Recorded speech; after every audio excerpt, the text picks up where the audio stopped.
Sorry, guys. There's always tech issues.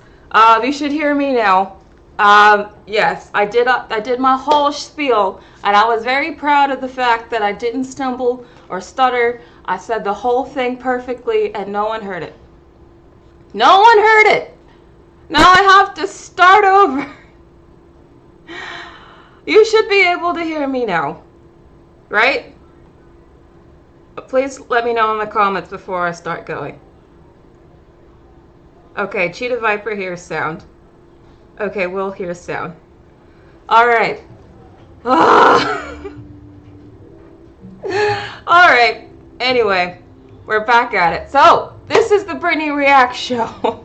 We're going to talk about a lot of stuff that I didn't go over on Sunday. We're going to talk about we're still going to talk about the Kang stuff and Doctor Doom and all of that. But there's been a lot of updates on that, so we're going to talk about the salaries that have been revealed. We're going to talk about Jonathan Majors. We're going to talk about some of the leaked stuff about Fantastic Four, plus some non-Marvel news as well. So we have a lot to talk about today.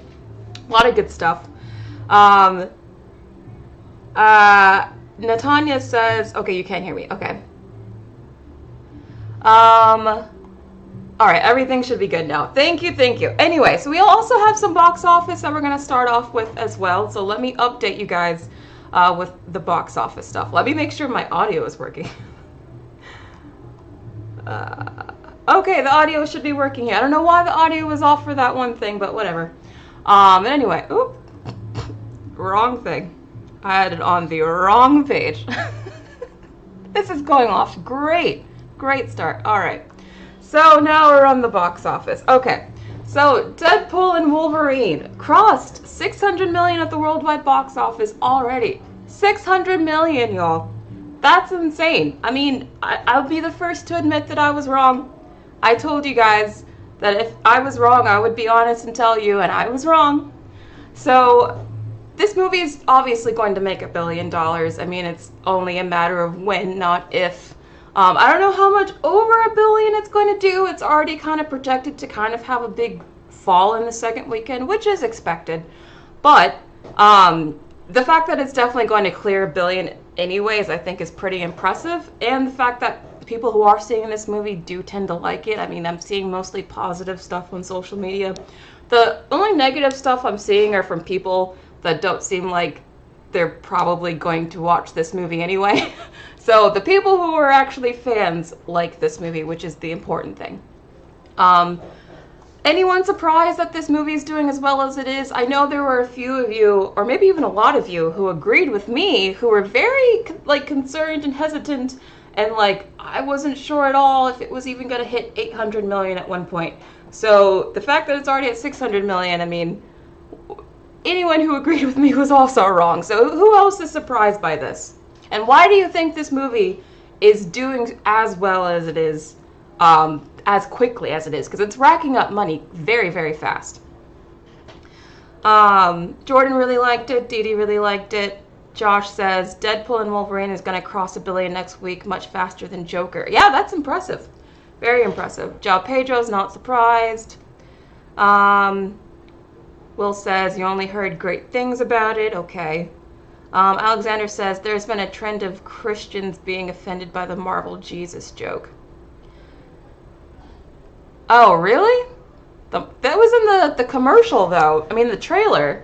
So that shouldn't have been a surprise. The intro. Yeah, honestly, I feel like there are two main things people are talking about a lot with this movie. And it's, funnily enough, the intro with the dancing, and then the very end, when everyone, fights and teams up and everything. People really, really like the intro and the outro, it seems. Which, I mean, it fits. I mean, you guys know my opinion on the movie. If you don't, go and watch my spoiler review that I did on Sunday.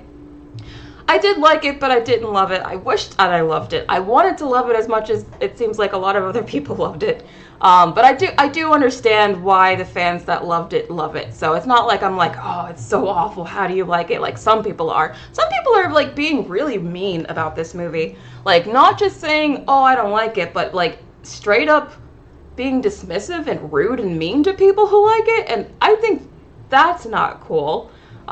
You can totally like it. It's fine. I mean, I understand if you are a hardcore Marvel Fox fan, there is a lot to love in this movie. So you don't have to be mean about it, but like, you know, like I said, I liked it but didn't love it. But I can understand why people love it. And I can understand why it's very quickly going to make $1 billion. So I was very wrong about this. Moving on. So Inside Out 2 is also doing very well. Just crossed $1.5 billion at the worldwide box office. Doing very, very well. In fact, it's doing so well that it just outgrossed the Avengers and has now joined the top 10 highest grossing films of all time. So yes, Inside Out 2, let me repeat that, is now one of the top 10 highest grossing movies of all time. That's how successful it is. It's beaten like the first two Frozen movies. It's beaten like a bunch of other like really high profile animated movies like The Incredibles. I mean it's very impressive. Even though I kind of knew, or at least I hoped that this movie would be big, even I'm still surprised by how big this is. Like, I thought it'd be successful, but this is like super, super successful. And I think the movie deserves, because I think it's still to this day my favorite movie of the year. So I couldn't be happier for this film, couldn't be happier for Pixar. Anyone surprised by how well Inside Out 2 is doing? Zachary says, I love it, but this don't save Marvel. We're going to talk more about Avengers 5 and the Doomsday situation once we get to entertainment news, but I agree with you, Zachary. John Burns says, RDJ's second role in the MCU, Jeffrey Combs, Reanimator, Frighter's, who's played Whelan and others in Star Trek, thinks that's really so cute, LOL. I'm not even familiar with the actor you mentioned, but I will say I do think that there's a difference between, because I've seen some people bringing up about the Robert Downey Jr. situation, like, how is it okay to bring back other actors to play new roles but not RDJ? And I feel like RDJ was the main character of the first three phases of the MCU. It's not like he was just some small role in the Marvel Universe. He was literally Mr. Marvel. Like, he was the Marvel guy. He was their go-to in many movies. He was the star of the MCU. So it's different from being like, why can't, just, for example, that one actress who was in Gemma Chan. Gemma Chan was in Captain Marvel, the first movie, but then she got recast as a new character for Eternals. So I've seen some people bring up that as an example too, and I'm like, but no one remembers Gemma Chan in Captain Marvel, and she was painted a different color. Like, that's an entirely different situation, apples to oranges. I don't think it's comparable at all. I mean, literally, he was the lead of the MCU, so it's going to be much more impactful and crazy to be like, oh, but now he's going to be a different character? So it's a different thing, is all I'm saying. But thank you for your comment. We're going to talk about the Jamie Lee Curtis thing too, Alexander. What in the world was that? So crazy. It seems like you guys really want to get to the entertainment news, so let me just fly through the box office news real quick. So Despicable Me is also doing well, but not as well as previous Despicable Me movies. I kind of call that, I kind of felt that this movie, or this franchise, I should say, has been losing steam. I think the last Minions movie did well because there was that Gentle Minions meme. But without it, it lost steam pretty quickly. Like, it dropped off after the first weekend pretty steeply. And I remember that because I was like, wow, the meme really helped that movie. And there were no memes for this movie. So I think without the memes helping it, I think we're really seeing, like, where the temperature is still at for this franchise. And I do think it's cooling off a bit because it's not going to reach $1 billion. And this franchise is known for averaging around $1 billion. And I don't think it's even going to get close. I mean, it's still successful because it only had a $100 million budget. But yeah, it's definitely probably going to be less successful than the last few Despicable Me movies for sure. Anyone surprised by this? Honestly, I ended up seeing this movie. Not by choice. I didn't actually want to go see it, but I had to. And I did not care for it, actually. And this is coming from someone that used to love the Minions. I actually really liked the first Minions movie and the first Despicable Me movie. I did not care for this one. I did not like it at all, actually. Anyone still into this Despicable Me franchise? Are you into Minions? Are you surprised that it's not going to get to 1 billion? Will says you haven't seen it, but you adore this franchise. All right. The movie isn't getting the best reviews. Yeah, it's not good. I can't recommend it to you guys, honestly. Angel says, not sure why Despicable Me decided to go into superhero stuff. Well, I guess they were thinking superheroes are really trendy and cool, and I don't know. But yeah, I don't think it made for a good movie, to be honest. I thought this movie was jumping the shark a bit with some of the stuff they made the Minions do. I was just like, where are we going with this? Anyway, yeah, not surprised it's not doing as well as the previous ones, but it's still going to make a profit. So it's not a flop, just not as successful as it could have been. Moving on, M. Night Shyamalan has a new movie coming out soon that's tracking to earn between 15 to 20 million on its domestic box office opening weekend. If you guys don't know what Trap is, I actually think the trailer looks really intriguing, and I'm thinking I'm actually going to watch this movie this weekend, and that's what I might review on Sunday. I might talk about other stuff on Sunday too, but I think that might be the review that I do on Sunday. It looks really, really good. I don't know what the twist is, but the trailer sets it up that, like, this guy goes to a concert with his daughter, and, like, they're suddenly trapped as, like, people are coming after the father, and he can't tell his daughter about it or something like that. I don't know. The trailer looked really, really good. It looked promising. So I'm crossing my fingers that this M. Night Shyamalan movie's good. He's pretty hit and miss. The last M. Night movie I saw was Old.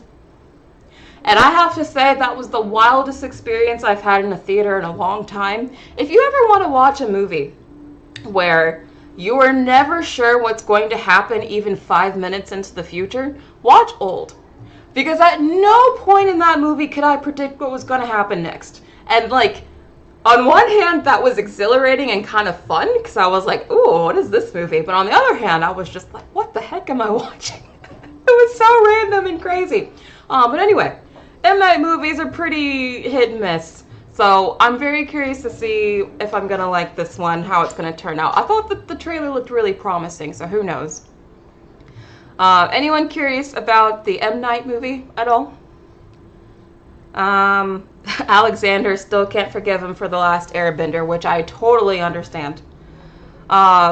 Cheetah Viper says Sixth Sense. Yes, that was him. Josh says Trap is so easily going to beat The Watchers on its opening weekend. I'm seeing this movie tomorrow night as it looks very intense. Plus, we don't get a lot of horror and thriller movies set during a concert.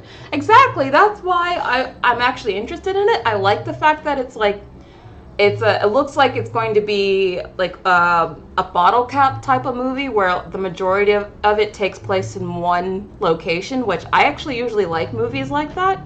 So I still have my fingers crossed. I hope that it's good. I haven't looked up reviews at all. Like, I don't know what critics are saying about this movie at all. But I want to go into this movie as fresh as possible. I'm looking forward to it. Okay, Arvin agrees with me. Old was pretty weird. Yes, it was a very weird movie. Anyone else see Old?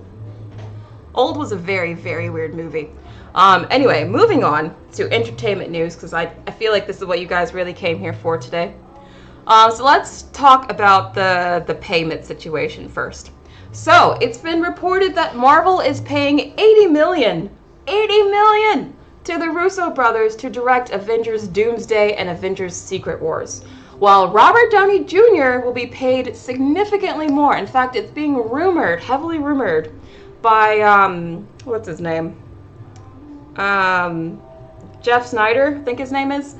He's like an insider that gets a lot of like breaks and stuff for Marvel, and apparently he's the one that broke the Doomsday news before they even announced it at Comic-Con.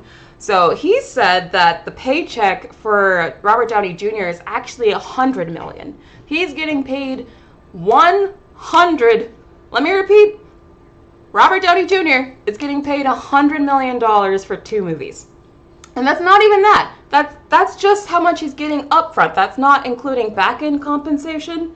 That's also not including a trailer encampment, private jet travel, and dedicated security. And on top of that, Apparently, RDJ insisted that he would only return to the MCU if he brought back the Russos. And the Russos cost $80 million. So you could almost factor this $80 million into RDJ's salary because he insisted they be there. So, as I tweeted, RDJ basically was given a blank check. He was given, like, all the money in the world. I don't think they really argued much on the salary at all. It sounds like to me that they were so desperate, they were like, here, let me give you anything you want. You want $100 million? Sure. You want an entire trailer encampment? Sure. You want these directors? Oh, and they want $80 million? Oh, we'll do it. We'll fork over the money. Like, basically, this seems like to me that Disney was desperate AF, and to them, they think the way to save the MCU is to bring back RDJ. And that meant paying him whatever was necessary to get him. Because this is an insane number and not a normal paycheck for even the biggest of actors. So this is significant. And also, kind of makes me wonder what the heck is the budget going to be? Now, to be fair, the combined budget of Infinity War and Endgame was $1 billion, and obviously it paid off. But can they get away with it again? Are they planning the combined budget of Doomsday and Secret Wars to be $1 billion as well? Because at this point, and we haven't even talked about, like, all the other people that might have, like, are going to be in this movie, too, that they're going to have to pay. Like, we're just talking about literally the directors and one person, and we're already at $180 million. That's for 3 people. And we haven't even started filming yet, and they've already spent, like, $180 million. So these movies are going to be beyond expensive. And they're going to have to be as big, or at least close to as big as Infinity War and Endgame to break even. Do you guys see these movies being as big as those two? Because the hype for those 2 movies was insane. Like, insane. Like, I remember the hype for Infinity War very, very clearly, and Endgame. Do you think that these movies can get to that point to make that kind of money? That it's going to be worth paying $180 million just for 3 people? Do you really think that Marvel can do it again? Do you think this money is worth it? Let me know. I want to know what you guys think about this. Madonna's plastic surgery. Thank you for the super chat. Okay, he gets $100 million, and how much do the animators make? Well, I'm glad you pointed that out, Madonna, because I actually saw a lot of posts from people kind of asking that same question, where they were like, how much is the budget for the visual effects going to be if this is how much they're paying the cast and talent? I mean, by the time they pay everyone to be in this movie, there's going to be, like, no money left for the VFX. So, I'm afraid this is going to be, like, one of those movies where you hear that it costs, like, hundreds of millions of dollars, but then when you see the film itself, you realize that it doesn't look like it cost hundreds of millions of dollars. I'm nervous about that. I really am. Like, is all the budget just going to go to the cast? What about the actual effects, the sets, the costumes, everything else? I don't know. I'm a little worried about it. I don't know. What do you guys think? Are you nervous about the visual effects? Tell me your thoughts. Miss Player 30 says, there are so many choice of actors out there to play Dr. Doom, and yet they would rather reuse one of their actors instead. This is why I hate this casting. Yeah, a lot of people hate this casting because it feels like disrespectful to new and up-and-coming actors. Like, there's so many people in this industry who would love this gig. Why give it to someone who's already been in the Marvel Universe? I get that perspective, I do. However, let me tell you why I still think that, as I said on Sunday, why I think this move with RDJ is desperate but smart. From their perspective, the entire MCU went to hell as soon as RDJ left, right? Like, as soon as Endgame was over, like, I mean, really, when you think about it, it only took a few years to almost completely unravel what Marvel had built for over 10. And I'm willing to bet that they just could not have seen that coming, no matter what they were looking at, no matter what they were planning. They probably did not imagine the audience would abandon them as quickly as they did, to the point where we have a flop on the magnitude as the Marvels. I don't think they saw that happening anytime soon in 2019. But it did. And it happened pretty much as soon as Robert Downey Jr. left. So I can see how, from like their perspective, they're like, well, we just got to get him back. He was the secret sauce. He must have been the reason why we were so successful for so long. I can understand their reasoning from their perspective that he must have been the glue that kept everything together. Now, is that true? Does that mean that there was just no other person that could have played this part? I don't think that's necessarily true, but I can understand why they thought that and why they came to that conclusion based on everything that happened. Angel, thank you for the super chat, says maybe the movie is going to be a one-man show.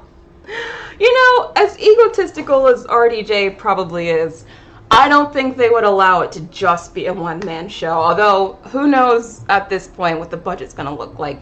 Hold on, guys. I'm going to turn on my AC again. I just have to do it. I'm sorry about the noise in advance.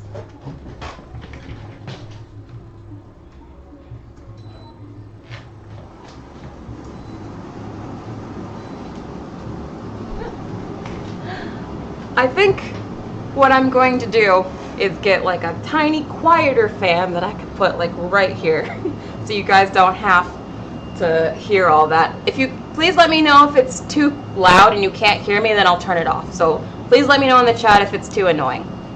But anyway, Alexander Padilla. Oh no, my chat just refreshed. Sorry. Josh says Marvel downfall started when they started working with the Rick and Morty writers, as they don't know how to write a movie. I mean, there are a lot of things that contributed to their downfall. I definitely think the Rick and Morty writers are one of those things. But I think it was a lot of other stuff too. I think it was doing too much too soon, introducing a bunch of characters no one cared about, and then not making sure those projects were actually any good. I also think they antagonized their fans a little bit, which I think obviously is biting them in the butt right now. There was a lot of mistakes that were made. Honestly, it wasn't just one thing, it was many things. John Burns, thank you so much for the super chat. Check out this movie review of Space Ice by Space Ice of the Acolyte series. Star Wars The Acolyte is so good the fans failed the critics. It's an intriguing idea. I watched The Acolyte. I did not think it was good. We're actually going to talk about Skeleton Crew later on in the show. That's another Star Wars show that's coming out. I fear that Skeleton Crew is probably going to meet the same fate as The Acolyte, but yeah, I did not think that was a good show at all. I don't think that was just fans being negative. I genuinely think that show was pretty bad. So yeah, gonna have to agree with you there. But that's neither here nor there, but thank you for the super chat. Anyway, we also have Jonathan Majors, who's out here being all like, oh, I'm so heartbroken. I really loved Kang. Dr. Doom is wicked cool though. And I'm just like, dude, you were not working out as Kang even before you blew up your career. Like, you guys know I've never been a fan of Kang. I didn't think he was good in Loki Season 2. I was ready to get rid of Kang well before that whole incident happened. And honestly, I don't even think Kang had many supporters or fans. I think all these people that are like upset about Kang leaving now, I'm like, where were you a year ago? I feel like I'm taking crazy pills sometimes, because I feel like we were all kind of agreeing that Kang was just not working out.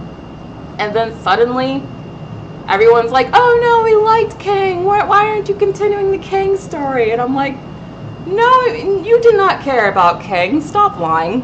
But anyway, this isn't even the only thing he said. He said, I think it's fair that Mr. Downey is being and has been greeted with patience and curiosity and love. And he's been allowed to work his art and be creative at that level. I didn't get that. And he's referring to Ezra Miller and talking about this stuff. And I'm just like, what? Okay, first of all, the issues that Robert Downey Jr. went through back in the day, it was all about him hurting himself. As far as I know, as far as I'm aware, Robert Downey Jr. never got in trouble or went to jail or anything for something he did to someone else. It was always for drugs or like just being crazy. It was never about like, oh, he hit women or he did this to somebody or he did that. As far as I'm aware, please let me know in the chat if maybe I missed something. What Jonathan is being accused of by multiple people, mind you, not just his ex-girlfriend, because there's also been lots of reports from people who have worked with him that say he's even been abusive on sets of different movies and stuff. So it's not just one person saying this about him. What Jonathan's being accused of is being abusive and hurtful to other people. There's a difference between what Jonathan's been accused of and what Robert was accused of. Yet he is trying to say that what he's trying to imply is that there's some racial element here, that people like Ezra Miller and Robert Downey Jr. get passes while he isn't. And I can tell you exactly why that entire argument is bullshit right now. Because, again, the difference between what RDJ got in trouble for and what Jonathan got in trouble for are completely different. One was hurting someone else, another was hurting themselves. And then with freaking Ezra Miller, the only reason they actually put out The Flash was because they had already filmed the movie and they were kind of stuck with him. It's not like Hollywood's still willing to work with him. When is the last time you heard that Ezra Miller is going to star in a movie? I mean, the dude has effectually been canceled. He isn't working right now. No one wants to work with him. No one wants to hire him. Meanwhile, Jonathan, for some reason, has actually managed to get some work. Did you guys know that? He was actually cast in some small movie like a few weeks ago. So he's already getting more work than what Ezra's getting. So I don't understand this. Well, I mean, I do understand, but I think it's a mistake to try to appeal to like black people essentially and being like, oh, they're only being unfair to me because I'm black. And I'm like, the two people you're comparing yourself to are very different situations than your own. It is not about race, at least not to me. If he were white, I would feel the exact same way, that he should have been fired and they should have either replaced him or moved on, and they chose to move on. I don't agree with this comment, but what do you guys think? Astronomy says Jonathan Majors as Kang was the best part of Quantumania. The best part of a terrible movie does not make it a good role or portrayal, though. I feel like that's such a low bar. I mean, I agree with you, Astronomy. He was the best part of Quantumania. But, like, that's such a low bar because the movie's so bad. The movie's so bad that, like, even if he's the best thing in it, so, I mean, I think the real test of, like, how good is he truly was when he showed up in Loki Season 2 to play a very different character than the Kang that we knew, and that was Victor Timely. And if you've seen Loki Season 2, and you've seen his portrayal of Victor Timely, the stuttering fool, you know, I don't think he was ever as good of an actor as people were telling me he was. I never bought it. Like, maybe in Loki Season 1, when he showed up at the very end in that final episode, I thought he did a good job there. But, like, everything I saw him in after that, even Quantumania, I was never, like, blown away by his acting. And that was the entire selling point for him. Do you guys remember how they were trying to sell Jonathan Majors as this, like, actor's actor type? How he was just a chameleon, how he was such a good actor, that's why they had to, you know, at the time at least, they were trying to model the entire phase around him. I never bought that, especially after I saw Loki Season 2. I was like, where is this amazing actor everyone keeps telling me he is? Because I think this performance deserves a Razzie. And I know this is for TV, but, like, if there's a Razzie for TV shows, I think he should have been given one of them, because I thought his performance was that bad. So I'm not sad to see him go, and honestly, everything he said about this whole situation after the fact has only made me like him less.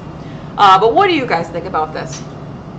Arvin says he's so bad he got killed by ants. That's true. Dan C says he walked down the road and the TMZ reporter was throwing him the question. That was so fake, Dane. I know exactly what you're talking about. This comment that I'm reading to you guys right now comes from a TMZ video of him walking down the street and just casually answering questions. But he definitely called TMZ there. You guys, I don't know if all of you guys know this, but celebrities sometimes and oftentimes do actually call the paparazzi themselves when they want publicity and attention. He 100%, I mean, allegedly, I guess I should say, but like, he 100% called TMZ to like take that video and answer those questions himself. Like, I do not believe that he was just casually strolling along on the street and TMZ just randomly pulled up. No. He definitely called them for sure. Allegedly. I'm just saying that so I don't get sued, but I'm pretty confident about it. Burning Daylighter says he is an awful person. I'm happy he's jobless. Same. But the thing is, though, I can tell Jonathan Majors just based off this statement here and based off of his demeanor in the video. He still thinks everyone else is the problem and he doesn't understand why everyone's against little old him. Like, he has not had his come to Jesus moment where he's like, maybe I'm the problem. And I don't think he's ever going to fix whatever anger issues he's got unless he has that come to Jesus moment that I think he really needs. John Burns says RDJ always talked after Tropic Thunder about not letting fear get in the way of his career decisions. Will Doom be like Sherlock or Henry Higgins? Oh, that's a good question. I like this one.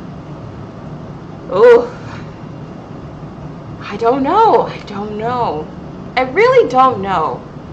I mean, just going back to this, like, I really think the stakes are so high. Either he's going to save the MCU again, or he's going to end it. There's no other way. It's either it's going to be as dramatic as Robert Downey Jr. was there to save Marvel again, or he was there to end it. I don't know which way the wind is going to blow at this point, just because I'm seeing such negativity over this decision that I'm wondering if people will actually be turned off from this movie because of it. So who knows? I really don't know. Astronomy 360 says, honestly, I believe that as much as I believe that he broke off a school fight of kids, right? The video of him talking to TMZ was as believable as that video of him fighting all those high school students, which is to say not believable in the slightest. Arvin says, let's hope he ends it because it started off as, because it started it as well. That's iconic. Oh, you're talking about RDJ. Yeah. I hope he saves it. I really hope Robert saves the MCU, not ends it. Just because that would be so catastrophically bad and embarrassing, I would actually feel bad for him. Because they would all come down on him. I mean, they're bringing him back to save the MCU, and they're paying him all this money to do it. If he can't save it, if he actually sinks this thing, this will look very, very bad for Robert Downey Jr. and Kevin Feige, but I actually think this will mostly come down on Robert, to be honest. Oh, Marco says, let him burn it down, Marvel. Why do you guys want him to burn it down? What are you talking? You guys are, like, so anti-Marvel at this point. It's actually really funny. You guys are just like, I don't care, let it burn. Anyway.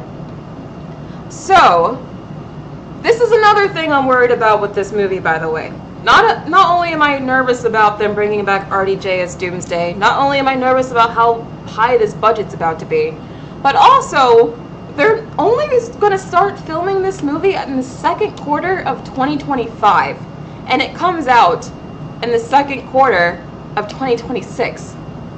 Which means they're only giving themselves 1 year to make an entire Avengers movie and do the post-production and all that before it releases. That doesn't seem like a lot of time to me. Now, to be fair, I think the Deadpool and Wolverine movie technically only finished filming like maybe a couple of months before it opened, but that's with having time during the strikes that like the visual effects artists were able to work on that stuff. I really worry that filming an entire Avengers movie in like less than a year is rushing things, especially since it seems like they're changing this entire story of what they're originally going to do with Avengers 5. And I mean, do they even have a writer? Last time they said they had a writer, it was one of those Rick and Morty writers.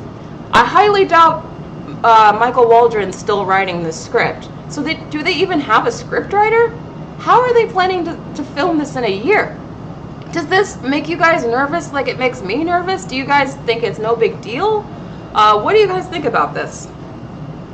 Josh says Marvel needs to stop filming their upcoming movies in only a year, as they're doing with the Fantastic Four 2, which is ridiculous. That's a great point. Yes, they're also doing with Fantastic Four.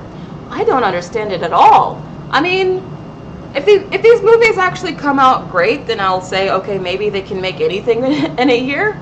But it does make me nervous that they're definitely rushing things a bit. Alexander says they're gonna treat the visual effects workers like shit. Yeah, I mean, can you imagine the crunch the visual effects workers are gonna be under? I mean, I bet working on this movie is going to be hell.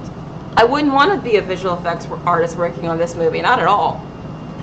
Oh, Arvin says the story got leaked and it's not good? Oh no! That's also what I'm worried about the story. I'm worried that the story is not going to make sense because there's already so much that they have to achieve in this movie and not a lot of time to really build up to it.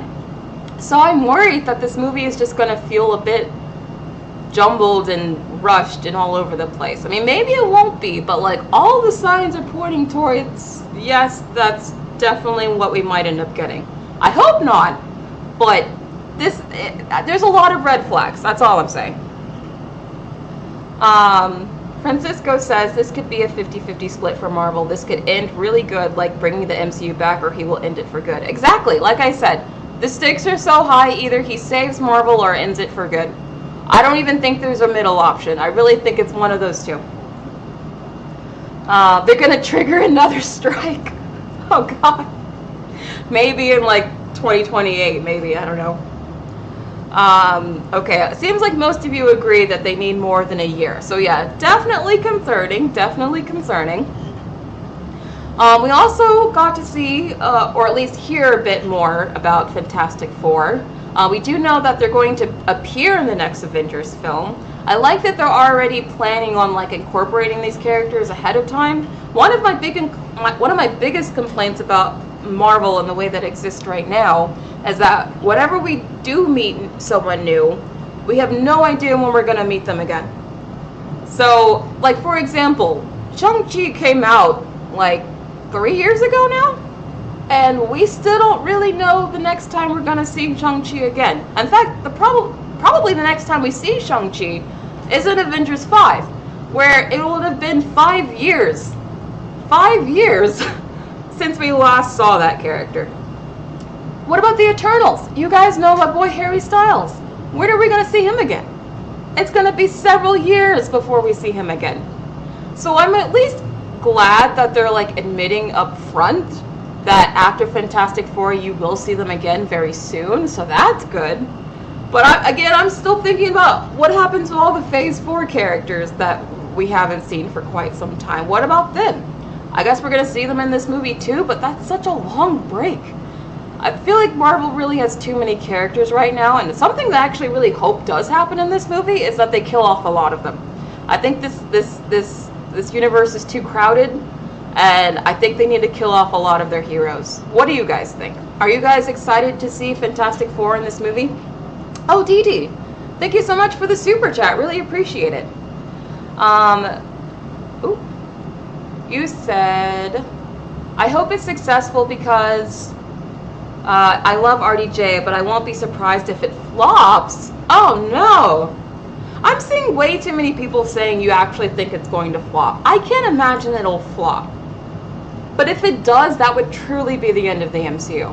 Like, I don't want it to flop just because I'd actually feel bad for RDJ, because I like RDJ. I like him as Iron Man. But man, oof, if this flops, that'd be really, really bad. I just can't see it. I can't see it though. I don't know if it's going to make $2 billion like the last two movies, but I think it's at least going to cross the $1 billion mark, at the very least. I can't see it like being a huge, huge flop. Rhea Roo says you forgot about Fantastic Four. Yeah, they're still coming. They're still coming. Will French says, I'm still shocked. I just found out Harry Styles was in a Marvel movie. I'm glad I was the one to break that news to you. Prototype says, Eternals 2 is going to be about him digging that giant celestial out of the earth that can't be good for the weather. You guys are funny. Apparently, in Captain America 4, apparently that movie is going to deal with the celestial that's still in the ground that we found out about in Eternals. So I think they're going to deal with that thing in the Captain America movie. I would be super happy if Harry Styles showed up in the Captain America, but I don't see that happening. John Burns says, why does it seem that they kill off Deadpool in all of his movies? Well, what do you mean by that? They don't kill off Deadpool. He's still alive. I mean, spoiler alert, but I think he's fine. Moken says, I kind of wish characters were more separated, so crossovers would feel special. It's becoming expected now. That's what, I mean, the reason why they're doing a lot of crossovers is because they have so many characters that they kind of need to have crossovers just to, like, make sure that we see them every now and again. That's what I mean by, like, I really hope at least half the characters currently MCU die in this movie, because the universe is too crowded. Josh Loves Movie says, the Celestial play a major role, yes, in Captain America and Thunderbolts. Oh, that's good. I didn't know they played a role in Thunderbolts too. That's good. Deadpool is immortal, so he can't die. Exactly. That's why I didn't quite understand that last question.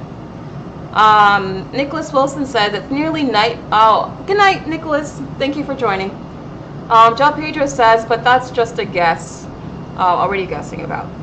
Speaking of guests, are you guys listening to Charlie XCX's song with Billie Eilish? Do any of you listen to pop music at all? I was really excited for the video. That's neither here nor there, but that just reminded me of it. Anyway, moving on to the next thing. Oh yeah, I do want to talk to you guys about the leaks. Now, if you don't want to see anything, I don't really think this spoils anything. These pictures don't really spoil anything about the story. What they do spoil is like the aesthetics that they're going for, which is why I'm showing them to you. So I'm just letting you know you're about to see a little something from Fantastic Four. So this is from a leaked trailer. So we do see them in some like sort of space suits. They kind of look like NASA space suits. I actually like these suits. They don't look like superhero suits. I don't know if these are their superhero suits. Maybe these are just like their space suits before they get lost in space, or I don't know.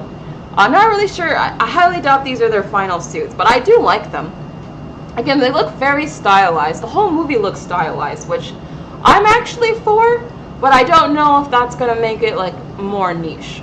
But I like that it looks stylized. And then there's more from Pedro here. He looks very interesting.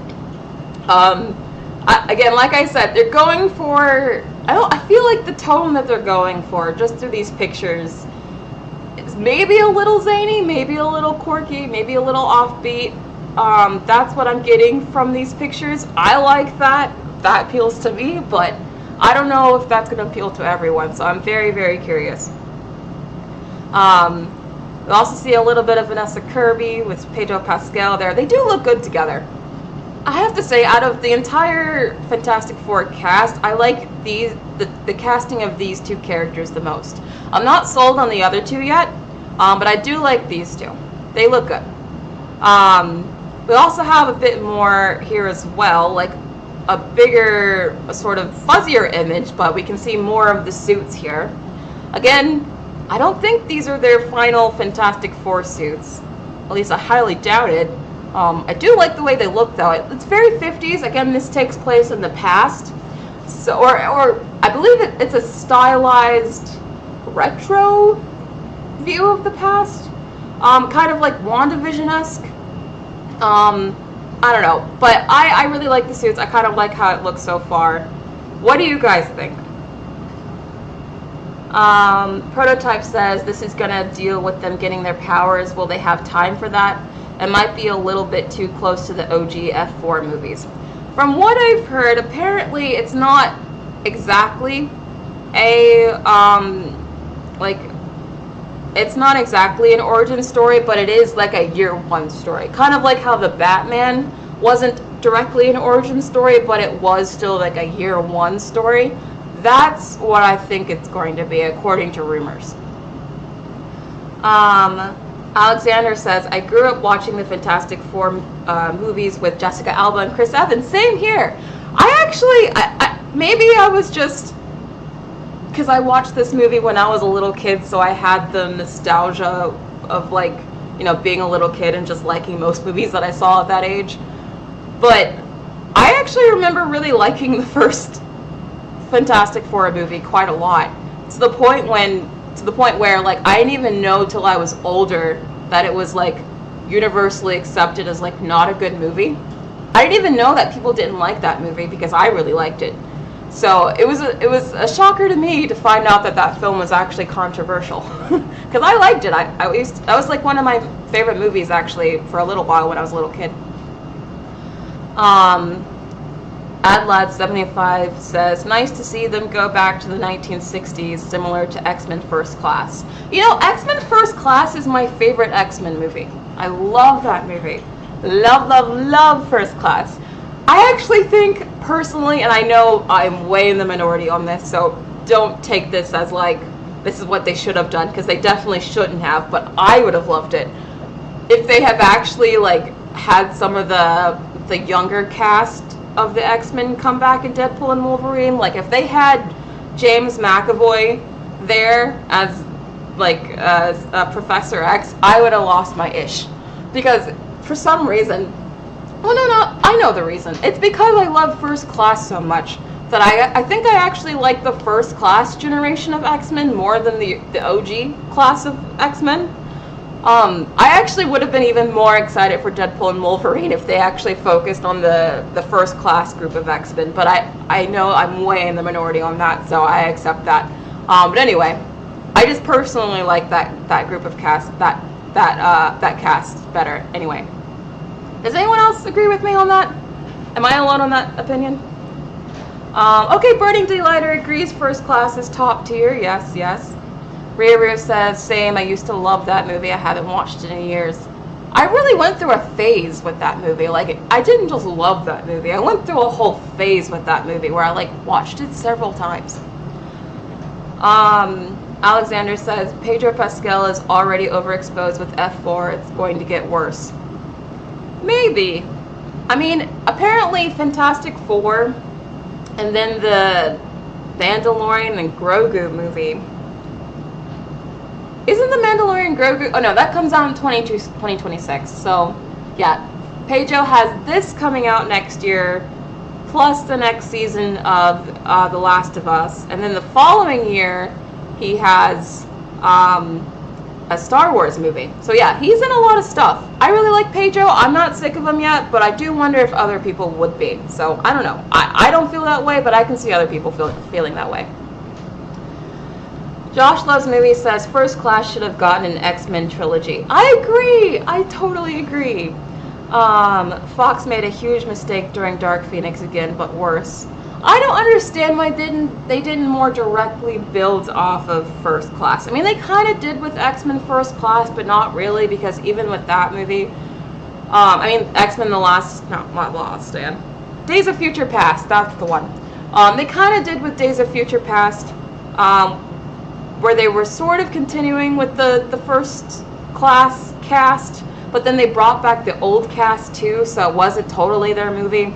I really wish they had just done a new trilogy just with the new cast. But again, I feel like I might be in the minority on that, because I know most people tend to prefer the original Fox cast. But anyway, moving on. Oh no! Alexander, you're already sick of him? You're sick of Pedro? Oh, I'm sorry. That sucks.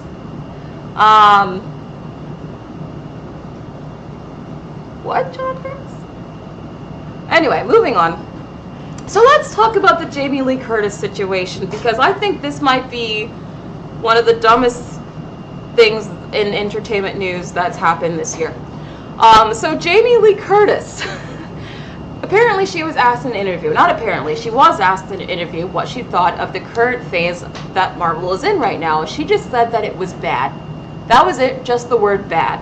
And I guess for whatever reason, she felt the need to apologize for that, because like the very next day, she said this. She issued an apology saying, "My comments about Marvel were stupid and I will do better. I've reached out to Kevin Feige," which, okay, "and will no longer play in that mudslinging sandbox of competition we call the internet, nor will I engage in the toilet paper promotion of gameplay that is designed for clicks, not content or conversation." This was a whole lot of extra that wasn't needed, in my opinion. All she answered was a simple question from an interviewer. What do you think of the current Marvel universe right now? She was just like, bad, which is just her opinion. She should be entitled to an opinion without having to grovel at the feet of Kevin Feige to apologize. I think she didn't need to do all this. She could have just like stayed quiet and like left it alone. I mean, I guess she's trying to be like this moral upstanding person for being like, oh, I shouldn't have said that. I'm beneath the mudslinging. It's not who I am.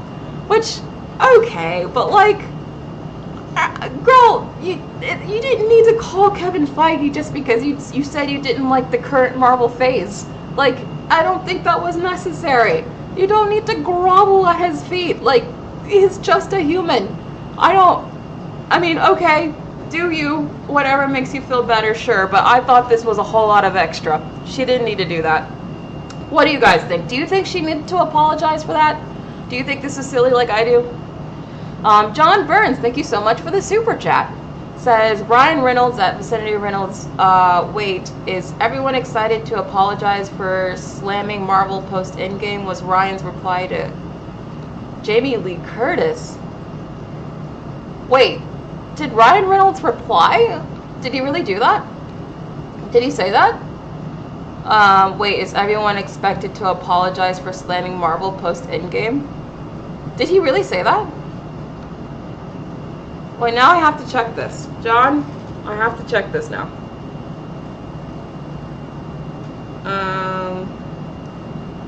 Ryan Reynolds. Because if he did, I think that actually just made me like him. He did! That is true. I did not see that. Thank you for mentioning that, John. Wow, he did say that. So Ryan Reynolds actually defended her for saying that. I mean, everyone was slamming Marvel post-Endgame. It's not like it's just her. She did not need to apologize, and I'm glad that even Ryan Reynolds said that. So that just made me like Ryan more, actually. Danny says he probably would have never heard her comments if she didn't reach out. If you're gonna state your opinion, stand your ground on it 10 toes. Exactly! This whole retreading, like, why are you apologizing now when obviously in the moment that you said something you truly felt? Like, I don't know. Arvin says she understands the question wrong. That wasn't the question. Is that what she's saying? I didn't see that. But anyway, I just thought that was... I mean, she can do what she wants. If that's what makes her feel like a good person, okay. But, like, I don't think anyone was asking her to apologize. Or straight up call Kevin Feige. That's just, like... That right there is, like, really? Really? But anyway, moving on. So we did get the first look. Now we're moving on from Marvel. We did get the first look at the Star Wars skeleton crew. I don't usually talk about Star Wars on my channel because, admittedly, I'm not a huge Star Wars fan. But I do watch a lot of the Disney Star Wars stuff just because I like to stay in the know with what's going on with Disney. So I'll probably maybe give this show a shot, maybe with like the first episode. I can't say I'll watch the whole thing, but I'll at least give it a try. It's been described as Star Wars version of Stranger Things. And I think when you look at this picture right here, you can clearly see that's what they're going for. Like, clearly this is like Stranger Things in space, even down to the bikes and the walkie-talkie. But now it's a space bike, so it's Star Wars. It stars little kids. Even the lighting looks very Spielberg. Like this picture here kind of looks like something that would have been out of E.T. So they're definitely pulling from the classics here. This is another picture of kids on bikes, but it's space bikes. It's literally Stranger Things in space. At least that's what they're hoping it's going to be. And it's got Jude Law. He's like the main adult lead in this show. I don't know why he's surrounded by a bunch of kids, but I guess we'll find out. And there's this little alien here. They're new. I think they're a kid too, so that's interesting. I think they're adorable, actually. I like the design of the alien a lot. But yeah, this is the first look at the show. I don't know how much more popular it's going to be than The Acolyte. I think this has the potential to be even less popular than The Acolyte just because it stars a lot of kids. And that means I think they're trying to target kids with this show. And I can't see a lot of kids really wanting to watch this. Just because Star Wars is appealing to an older and older demographic. Kids don't really care about Star Wars for the most part anyway. And secondly, just because even though it stars kids, the color palette of it, the look of it still looks like they're trying to aim this towards adults. And I feel like the mismatch of that is gonna end up being like no one watches this show. I just feel like there's no real audience for this show. And I think it's possibly gonna flop even harder than The Acolyte. What do you guys think though? Are you guys gonna watch this? Are you done with Star Wars? Do you think this looks dumb, or do you think this looks promising? What do you think? Astronomy says it looks like Goonies or E.T. Yeah, definitely giving me like E.T. vibes. That's the vibes I'm picking up from this. Danny says, I can't watch Jude Law the same after Captain Hook. That was truly scary. He was good as Captain Hook. I really liked him in that movie. Didn't care for the movie overall, but I thought he was good in it. Angel Pereira says, the Star Wars shows coming out keep bouncing all over the timeline. At this point, I have no idea where this exists in the timeline, and I don't care. I've given up trying to keep track of what takes place when and where. I'm just here for the ride at this point. Valerie says, it looks meh. Yeah. Angel says Disney's have to work with the skeleton crew because RDJ took all the money. That's a good joke. That's a good joke. Doesn't seem like many people are interested in this. Madonna says Star Wars is cooked. I think I have to agree. I have to agree. Who do you guys think is worse off right now? Star Wars or DC? I think it's by far Star Wars. Because DC, at least there's some fan excitement over Superman and, you know, the whole James Gunn reboot. So there's some hope there. With Star Wars, I don't even think there's even hope. I think it's just more doom. But we'll see. We'll see how well the movies do. I'm very excited to see how well the movies do. Very excited. Moving on. So we also got a new trailer for Squid Game Season 2. And it seems like we open with the games. I like how they're obviously tying it into the Olympics. But we see some people running. But then as people are running, we start seeing people in the iconic green jumpsuits. And so you start seeing some people fall over. So it kind of looks like maybe this is one of the challenges. Maybe they have to keep running, and if they stop, they die or something. I don't know. But I really liked Squid Game Season 1. I'm really here for Season 2, even though it feels like it came out 10 years ago. I don't know why it feels like it came out forever ago. I feel like I've lived an entire lifetime since then. But I'm still looking forward to it. Anyone else still looking forward to Squid Game Season 2, or do you feel like this is just coming out way too late?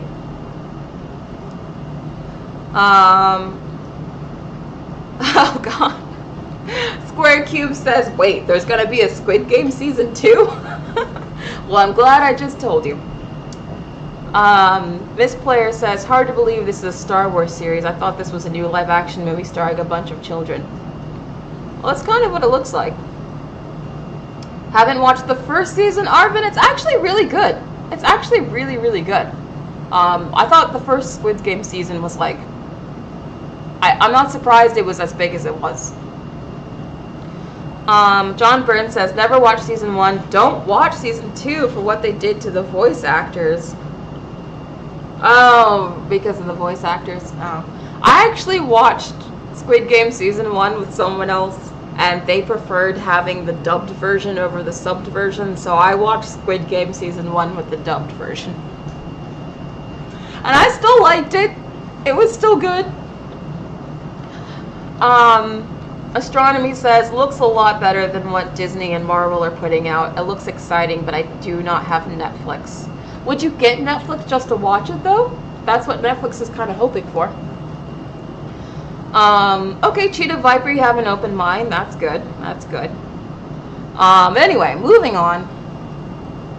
Also, it's been renewed for season 3 already, which I think is a bit presumptuous, because we don't even know if, like, season 2 is going to be a hit, but I don't know.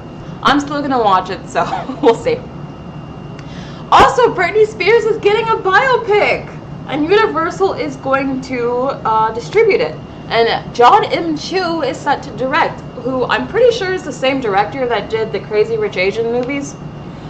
So I don't have anything against that director. I think he's an okay director. I think that's fine. I actually think a Britney Spears biopic could be one of the bigger biopics, because Britney Spears is still very relevant. I mean, people still talk about her, positive or negative, people still talk about her. I feel like out of all the recent biopics that's been coming out lately, most of them actually haven't been that big. Like, since Bohemian Rhapsody came out and made almost $1 billion, Hollywood has been trying to repeat that with several biopics. There's been a Whitney Houston biopic, a Bob Marley biopic, an Elton John biopic. There's been a lot of biopics about various different artists, and none of them have been nearly as big as Bohemian Rhapsody. But I actually feel like this Britney Spears biopic could be, because I actually think Britney Spears is still relevant in the same way that Queen is still relevant. And unfortunately for those other artists I just mentioned, I don't think they're nearly as relevant today as they were in their prime. Whereas I think Queen and Britney Spears are still relevant today, very much so. So what do you guys think? Do you think this will be a hit? And who do you see playing Britney Spears? Sydney Sweeney for Britney Spears? She has the look. She has the look, but can she sing? I don't want them to do, although I was gonna say I don't want them to do the thing where, like, they hire someone else to do the vocals, but that's exactly what they did for Bohemian Rhapsody. Like, Rami Malek was not actually singing. They had someone else do the vocals for him. So I guess they could do that with Britney. I guess Sydney doesn't actually have to sing. She just needs to know how to lip sing. Burning Daylighter says John M. Chu directed... Oh, he did Jim and the Holograms too? Oh. Okay, well, he's hit and miss. I don't think he's a bad director. I don't think he's an inspired director. Like, imagine if this was directed by Greta Gerwig. Oh my god, this would make $1 billion for sure. Like, hand over fist, no question about it. I think there definitely could have been a more exciting director choice for this, for sure. But I don't think he's a bad choice. He's alright. Prototype says auto-tune is a thing. I don't want to hear auto-tune, though. I do not want to hear Emma Watson's robot voice from the Beauty and the Beast movie. If they're gonna, you know, have it be a musical and actually have Britney sing these songs, I want it to be someone who actually can sing singing it. So if they have to get someone else to sing it and they just let whoever the actor is just mouth the words, so be it. But I do not want them to do what they did to Emma Watson in Beauty and the Beast, which is just auto-tune her voice to hell. And it sounds like a robot singing and not a human. Because I really did not enjoy that at all. That Super says, I think it's kind of tacky to do it now, especially when Britney probably would not like it. That's the other thing. I think Britney definitely needs to be made a producer on this movie.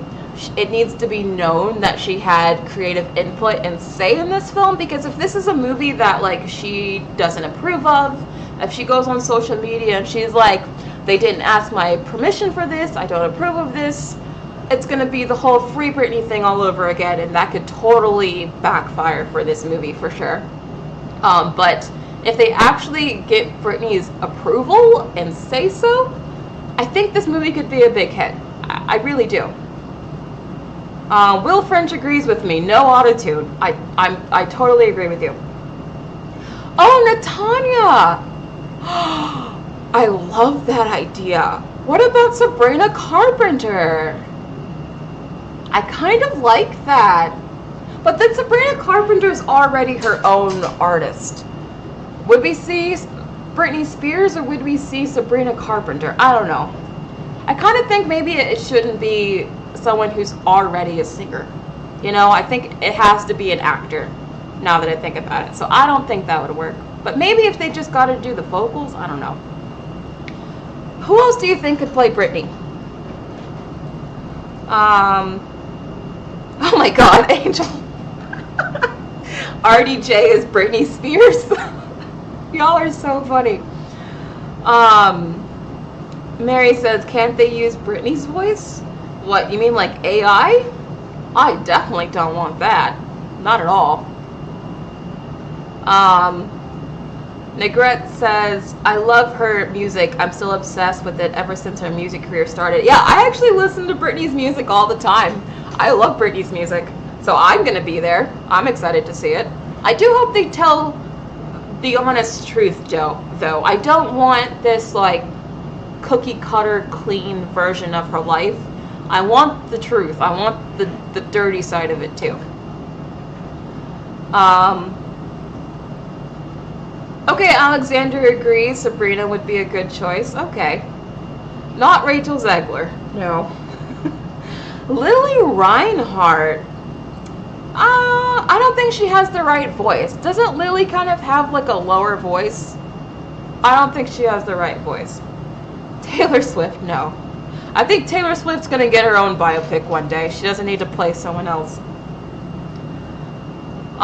Jonathan Majors, y'all are not serious. Okay, it's time to move on because y'all are not giving me serious options. Y'all are so funny. Anyway, so Jimmy Kimmel will not return to host the Oscars in 2025. In fact, they've already offered it to John Mulaney and he turned it down. So it seems like no one, oh my god. Sorry, the first comment just says God is real.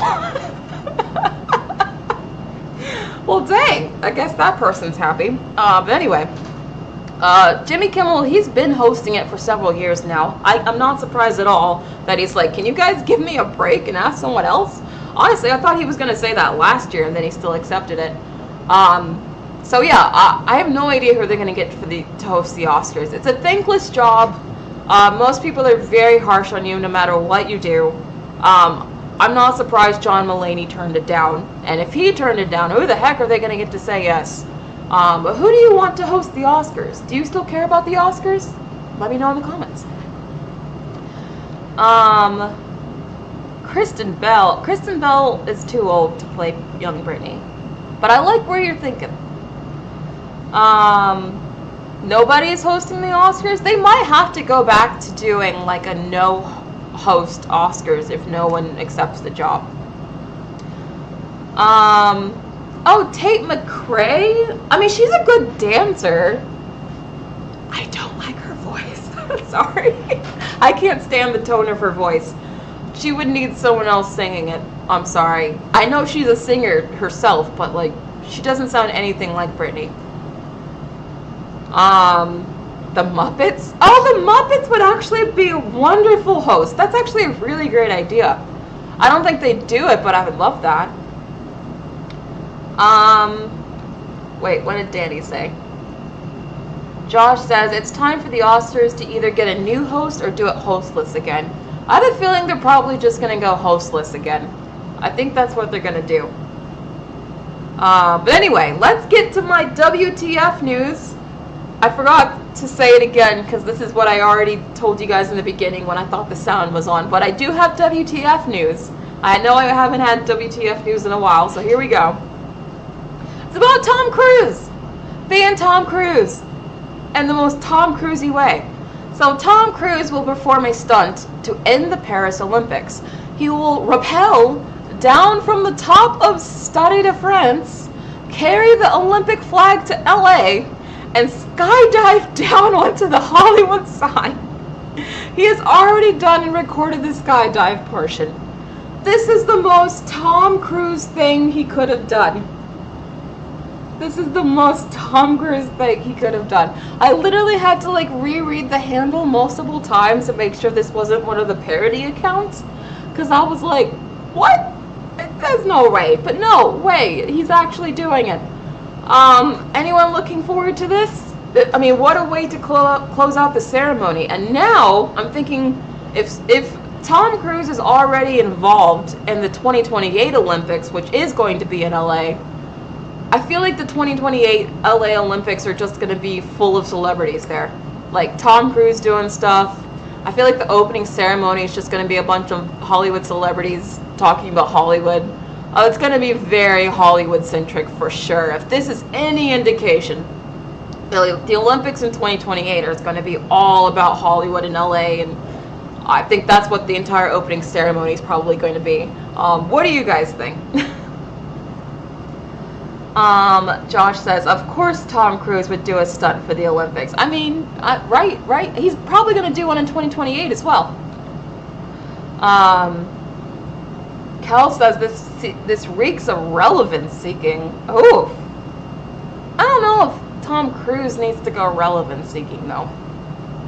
He's getting too old for this. Apparently he's already done the skydive, so I guess not.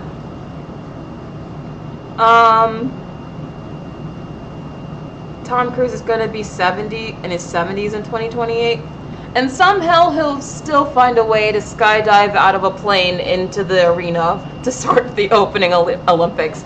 Watch them like light the opening flame by like having Tom Cruise like jump out of a plane with a torch or something. Like I can totally see that. But yeah, I just thought this was really funny and kind of crazy. But anyway, that's it. That's the show. Thank you all for coming today. This was a really fun show. We had a lot of great fun things to talk about. I appreciate you guys for being here. I'll see you guys on Sunday for the next show. We're going to review Trap, but I'll probably also talk about some other stuff. So make sure you're here Sunday at 1 p.m. Eastern Standard Time. Thank you all so much for being here. Thank you all for your super chats and just being engaged. Really appreciate it. And I'll see you next time. Bye.